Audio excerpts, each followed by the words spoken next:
Super. We are now recording. We will share the slides and the recording of this with everyone who is on this and who registered for the webinar tomorrow. We'll share tomorrow the recording and the slides. I think I'm sharing my screen and we can get started.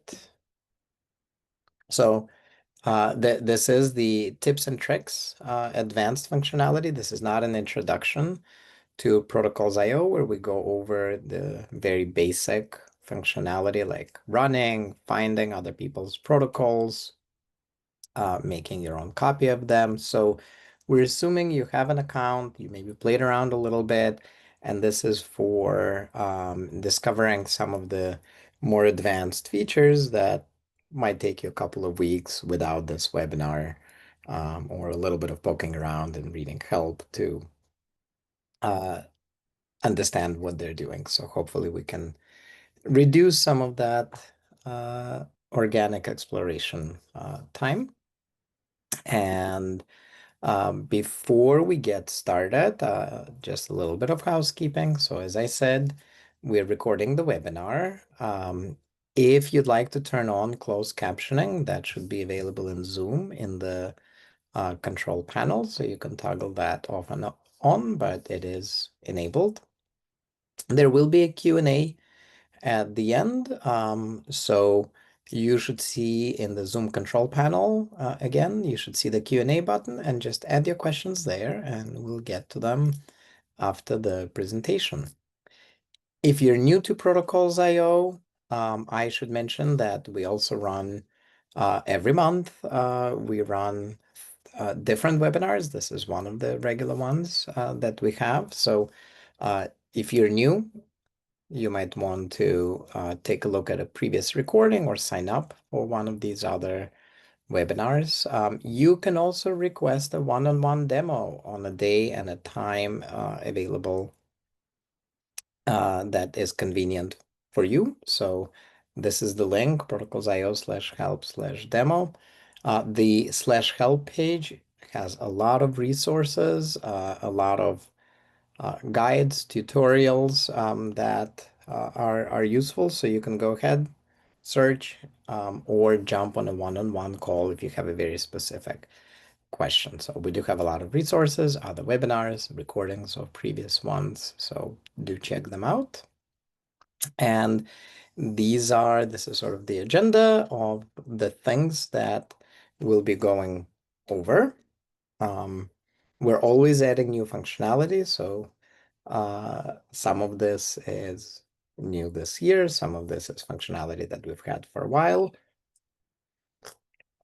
But we'll go through some of these features and then take questions at the end, as I said. All right. So I am going to spend most of the time doing a live demo rather than showing slides. So I should still be screen sharing, and if we jump in, let's get started. If you sign into Protocols.io, you will land in a workspace that you've been invited to or that you yourself created. This is where we spend most of the time on Protocols.io. And when we're here, obviously, for most people who are not already power users of Protocols.io, if you recently created an account, chances are that you have existing protocols in some other format. They may be Microsoft Word, Google Docs, PDF. And the first challenge that you're likely to have is how to convert your existing protocols into the Protocols.io format, right? So going from another one into Protocols.io, from another format into Protocols.io. So I'll show you two easy ways to do it. We'll just go ahead and do it live. The first way is to open your file manager and drag your Word or PDF file into Protocols.io. And then if you click on it, you will see on the right-hand side that there is a button to convert, create a new protocol from this file.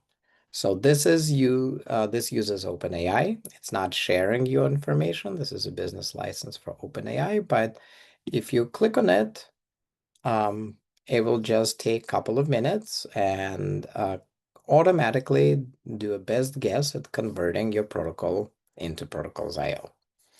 Meanwhile, I'll show you this is what the protocol that I am giving to OpenAI right now using the importer.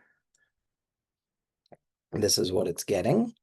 And you will notice that just in a minute, it created the protocol. You don't have to wait. You can have 5 protocols in here and you can click convert on all of them. Or if you go to new and you choose import protocol, you can drag and drop into here multiple files and it will turn each one of them into its best guess of protocols IO. Right? So we'll take a look at what it gave. So this is the auto import. And I'm doing it live. I don't know if it did it well or not. We'll take a look. But I also want to show you how I would get a protocol in manually. So 9 out of 10 times, this automatic conversion works well. But there's some protocols where the automated guessing doesn't do a good job, and then you have to do it by hand.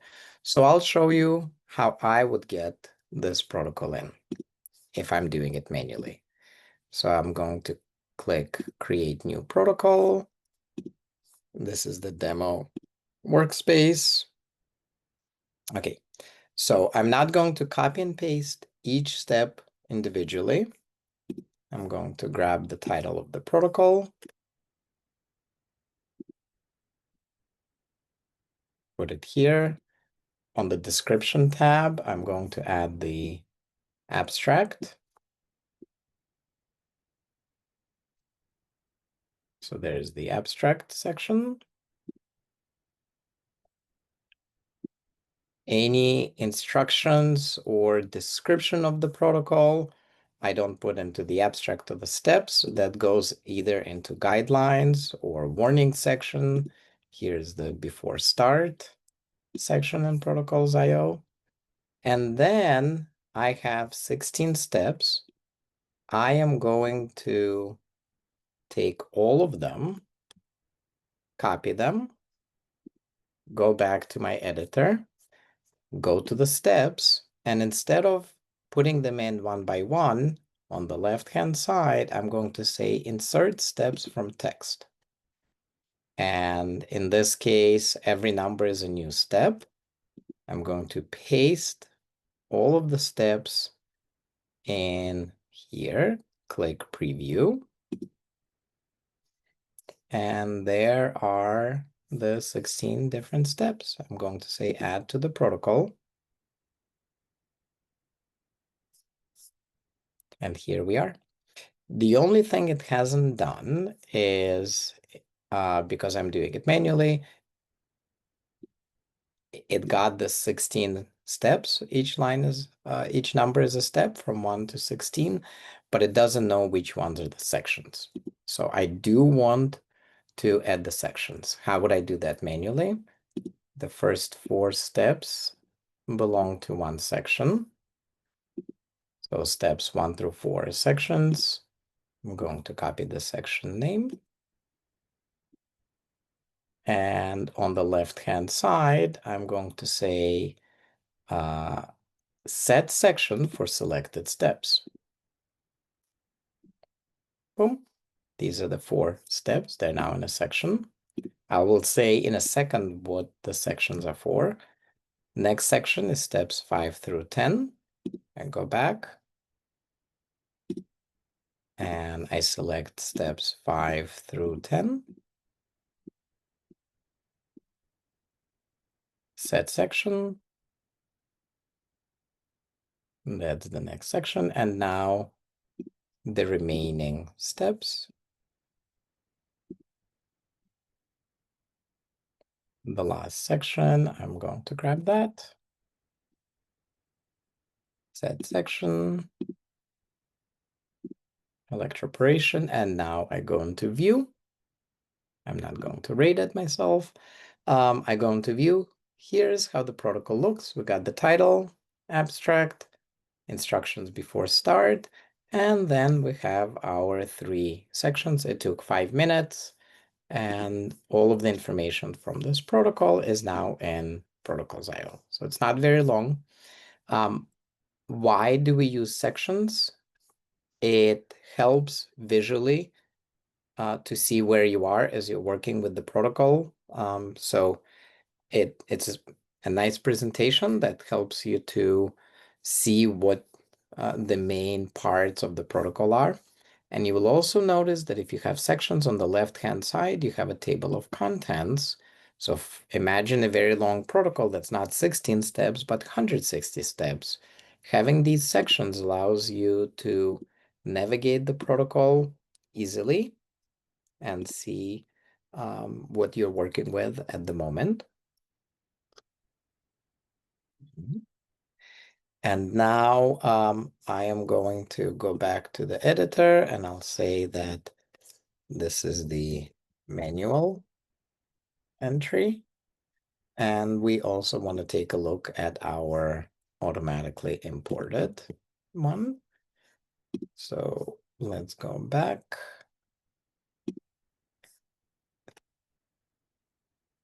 So we have the manual entry, that's the one we just did. And we have the automatically imported. So let's compare the two. So this is me just pressing a button, and you can see that here's my manual one, abstract. Here's the automatic one. It got the abstract.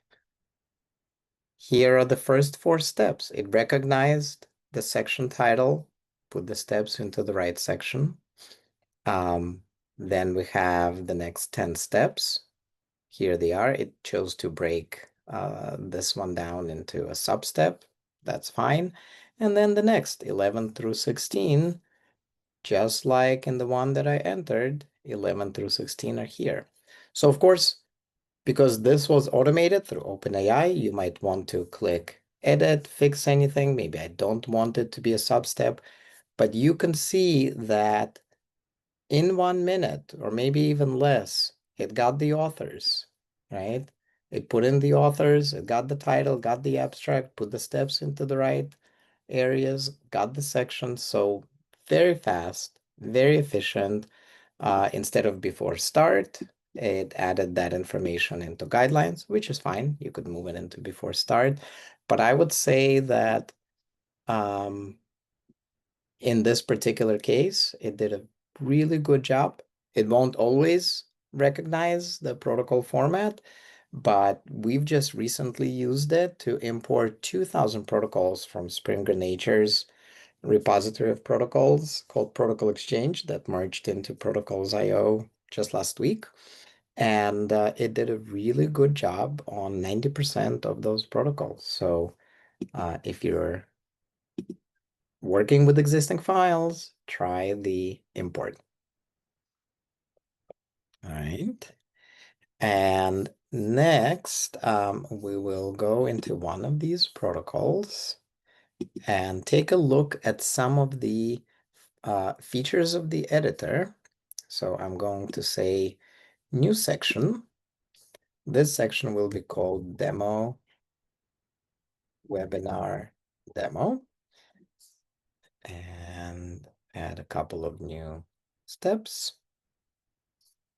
You'll notice that instead of going to new and selecting a new step, I can actually just click plus and add steps as I need on the left-hand side. And what I would like to show is some of the components. So most of the components, whether you're putting in a computational or a biology wet lab protocol, most of them are self-explanatory, sample name, amount.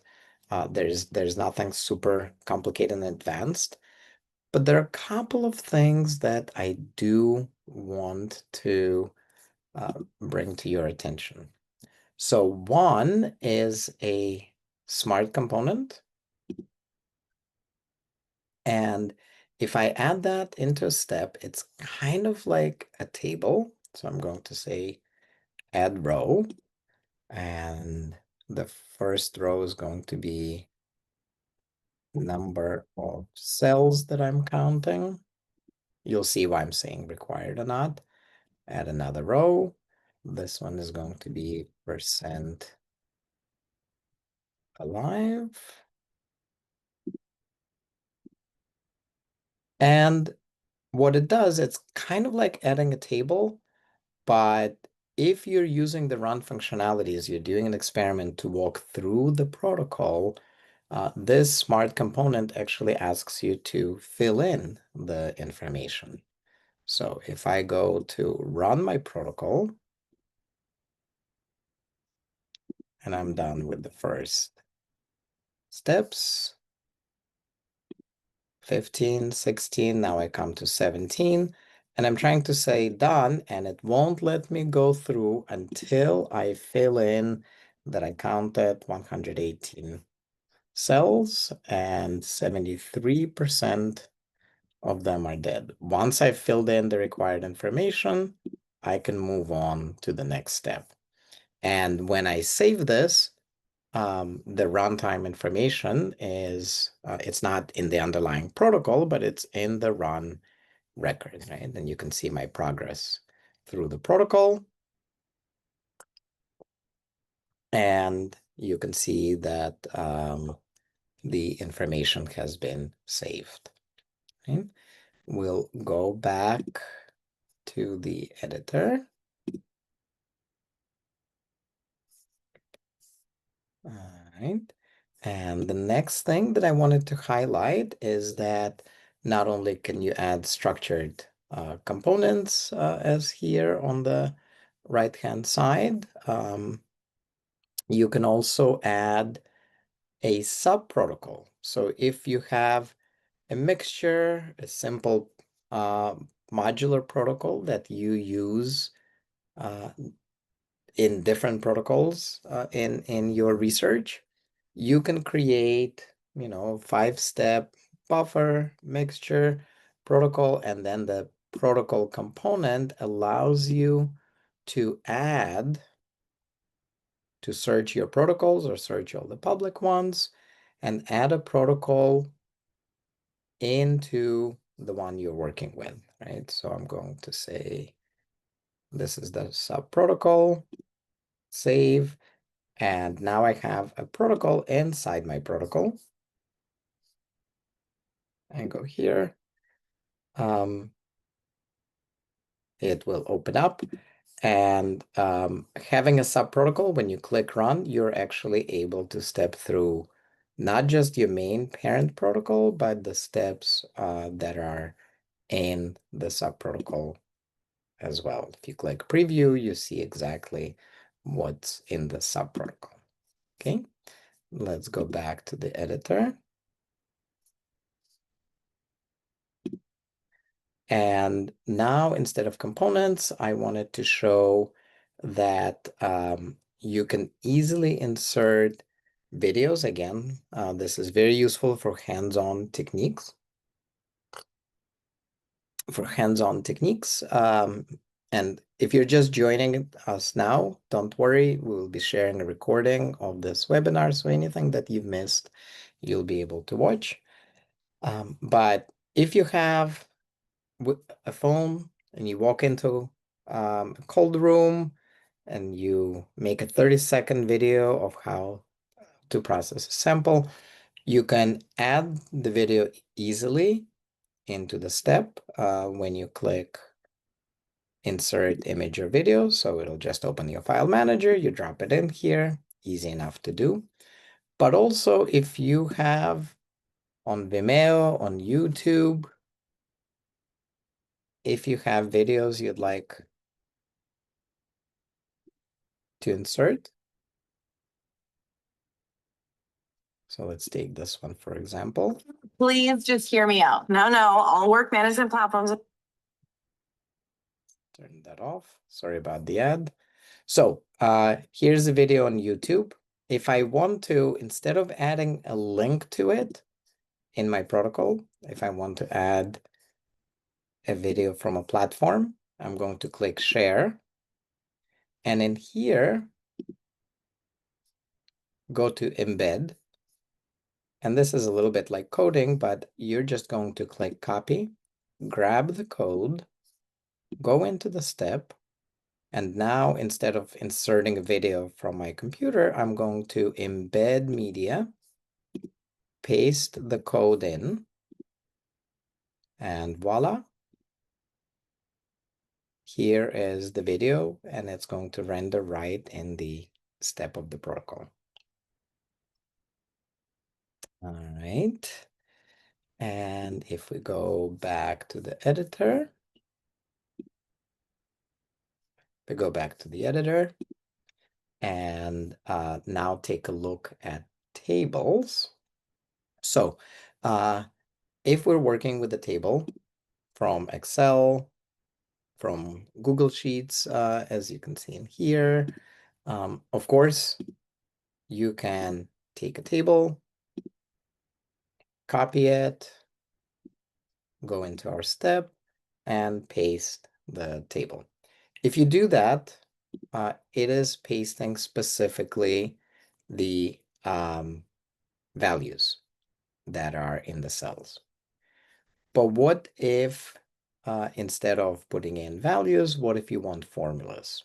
So this column is 10x, and I want it to be such that if I say here that I have 40 microliters, I don't want it to remain 300. I want it to be 10 times whatever is in here. So just as in Excel, we actually allow formulas, and I'm going to say this is 10 times B2. And now instead of just a value, this is doing computation on the fly, right? So these are formulas and tables. And if you have in your Excel or in your Google Sheets, if you already have formulas, instead of copying and pasting, so here, this one is a formula, this one is a formula, instead of adjusting it cell by cell, what you can do, and works the same way in Excel and in Google Sheets, is go to show, and instead of just values, say, show me the formulas. And now, if I copy and paste this table in, it looks the same as the one above, but if you actually double click, you can see that the formulas have been preserved and are now inside of the table going from Excel or Google Sheet. Right? And now let's go to the last step. And another thing that I wanted to show is that you will notice that you can select one or more steps, or an individual one.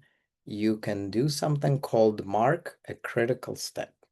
So this is just a nice, a lot of people miss that there is the ability to do that, but if you have a PCR, if you have a particular important step, so I'm going to select it and I'm going to mark it, and you can see that you're applying a visual marker to the step. Maybe it's a dangerous one. Maybe this is a step where you can pause and come back to your protocol to continue in several days, right? Maybe it's an analysis step, but just like the sections help us to visually navigate our protocol, these are nice things that a lot of people add to their steps.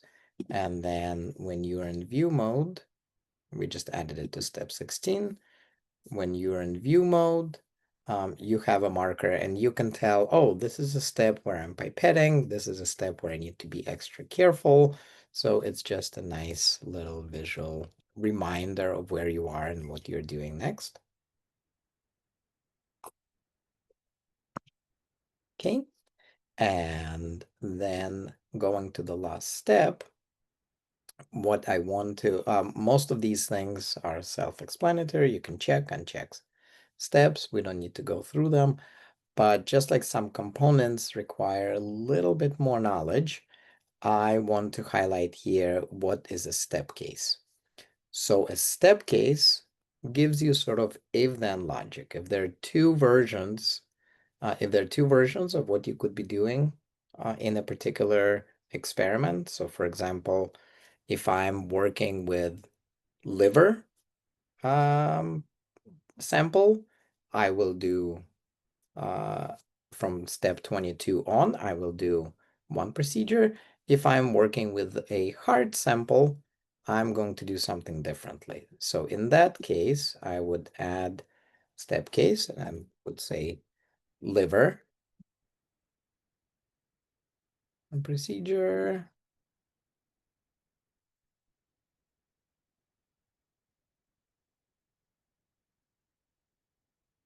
Okay, here you can describe what you're doing. You can add an attachment to it and add a step case. And so now, of course, it's just liver. So this is liver procedure, but I can add a new case. And this one is going to be heart tissue. And now my editor splits like a fork in the road, splits into two different things. So I might have 4 different steps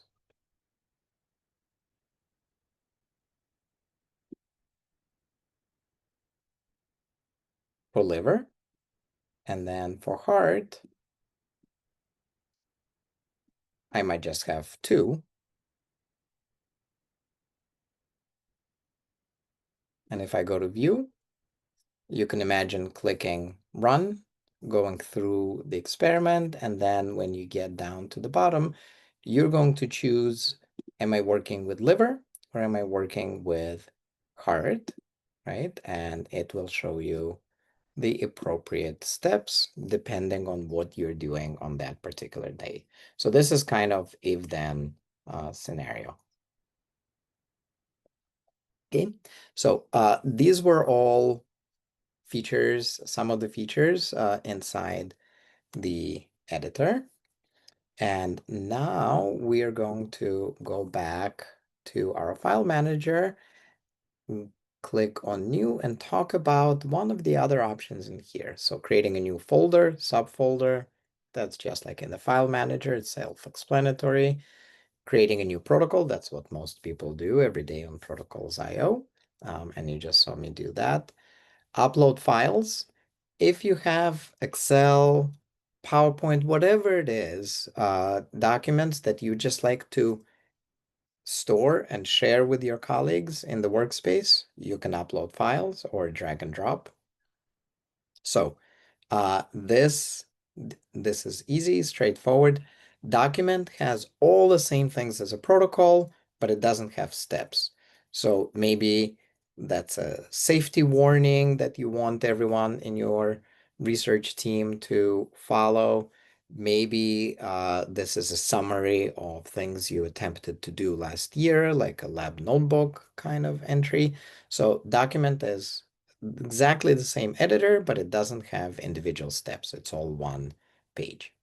So all of these are intuitive, but then the one I want to show here is a collection. When you click create collection,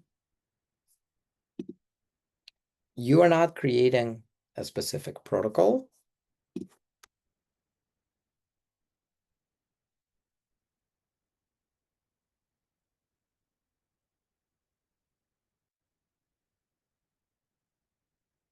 But you're you're creating a sort of container, like a folder that groups specific protocols together. If you're doing bioinformatics, these could be analyses. It could be something like, first we are collecting soil sample, then we're extracting DNA for metagenomics, And then the third protocol is sequencing. So whatever your protocols are, you can add public or your protocols. You can search. Here are my protocols.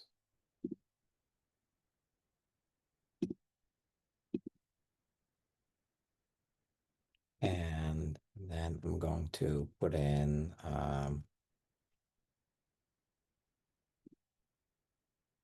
this one. And if I can still add, you'll see a lot of the sections are the same, description, guidelines. So a lot of the sections are the same, but instead of steps, this collection has protocols inside it. You can move them around if you go to editor. You can move them around. So what am I doing first? What am I doing second? So this may be a workflow with 5 different protocols that you need to follow in order, or it may be a good way to organize everything from a particular project if you're academic rather than industry scientist and you're publishing. This allows you to publish and get a DOI for the entire collection, and then in your paper you can say the detailed methods are available at this link instead of adding 5 links to different protocols. And I can show an example of that.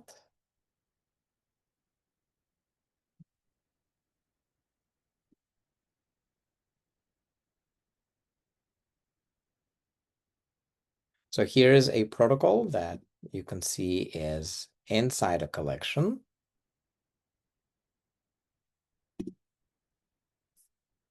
And this is what the collection looks like. So these are 8 different protocols, I believe, that are part of this paper.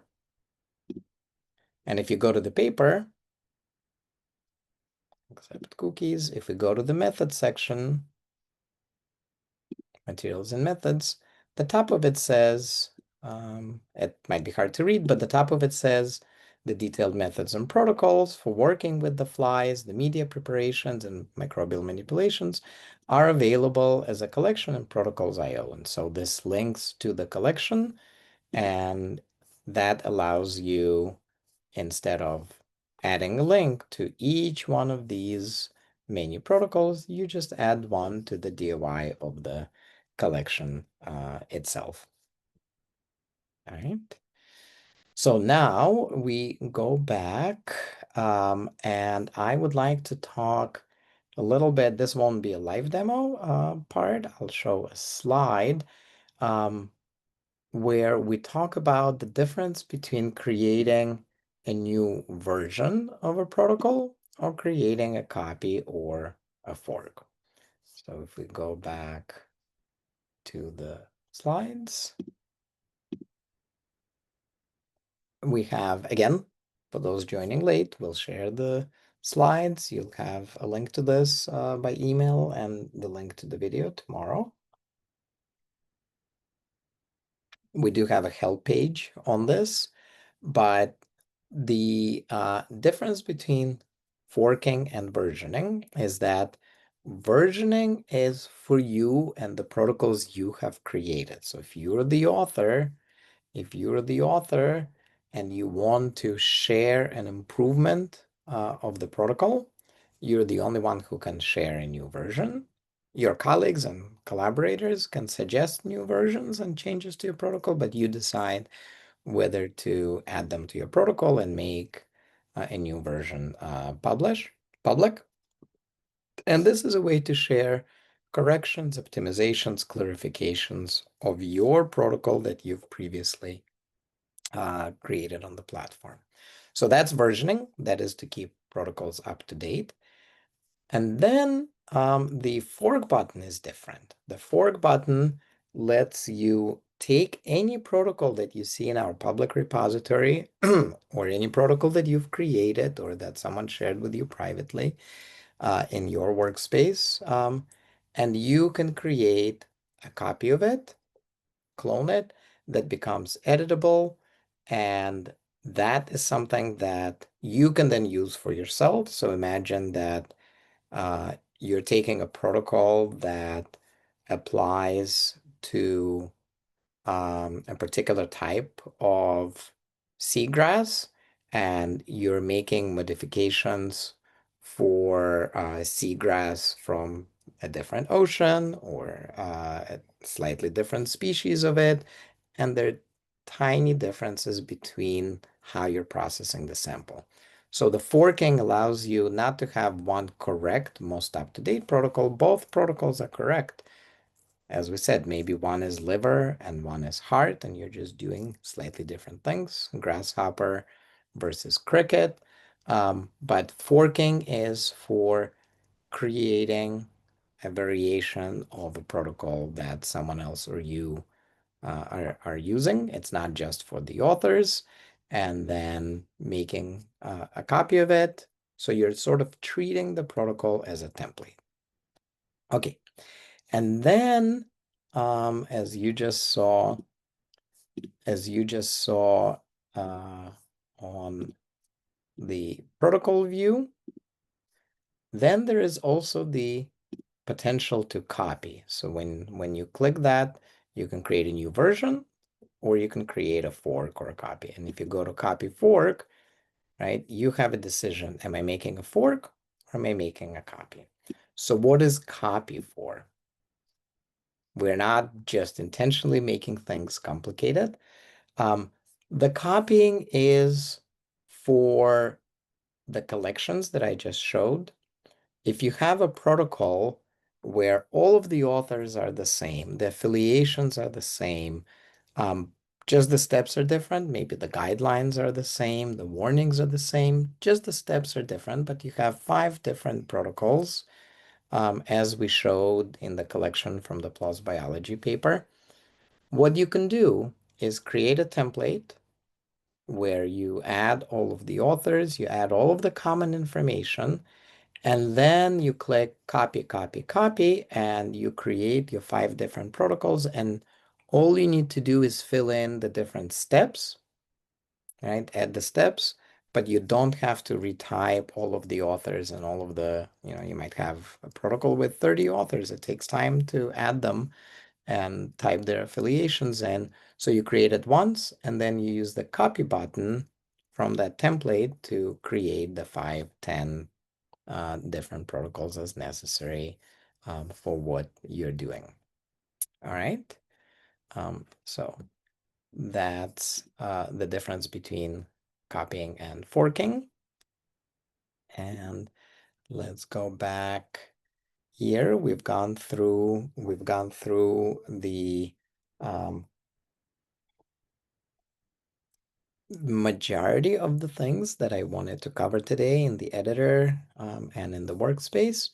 But the last thing before I stop and take any questions, the last thing I wanted to highlight is that um, Protocols.io was built for collaboration. So of course, if you're in a workspace and you have other people that you've invited, let me also show just very quickly that if you want to invite people to your workspace, you can invite them by email if you type email addresses, or you can click this, copy an invitation link. You can put it into Slack, you can email it to 15 people on a list and say, everyone join this. Or maybe it's a public workspace and you're building a community and you are sending it to a list or you're adding it on Twitter.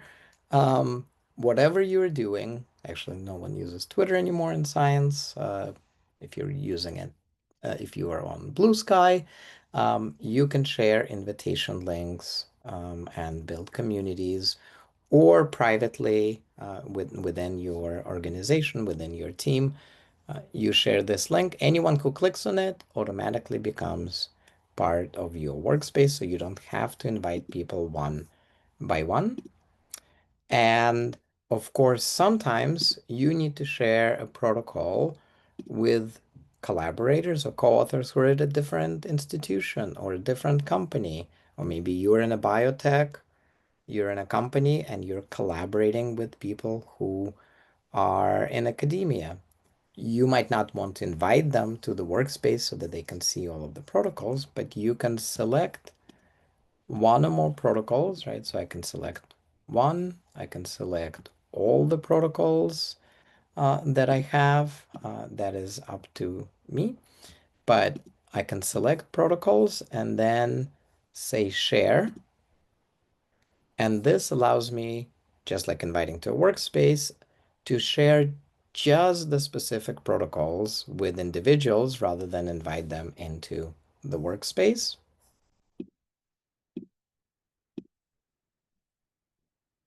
And if you would like to share a link with people who don't have an account on Protocols.io, again, you can do it by email, but there is another trick, which is we call it reviewer link. This is a private link that you can generate, copy, and you can share this with collaborators. They will be able to open, they won't be able to run, fork, or comment on your protocol or edit it with you. For that, you would need to share with them by email and give them the editing privileges. But you can always grab a link like this, email it, share it with specific individuals, and they will be able to open it if they have this link, like an unlisted video on YouTube. So you're not inviting them to the workspace, you're not asking them to create an account on Protocols.io, you're sharing a private link in this way, and only those who have this link can find it. It's not available in search, it won't be opened by others, but it's one of the additional ways to share. All right. And with that, I am going to stop and I am going to unmute folks. So you can either ask a question in Q&A for those of you who are still here, or you can unmute yourself and ask a question. And if you don't have any questions, then thank you for joining.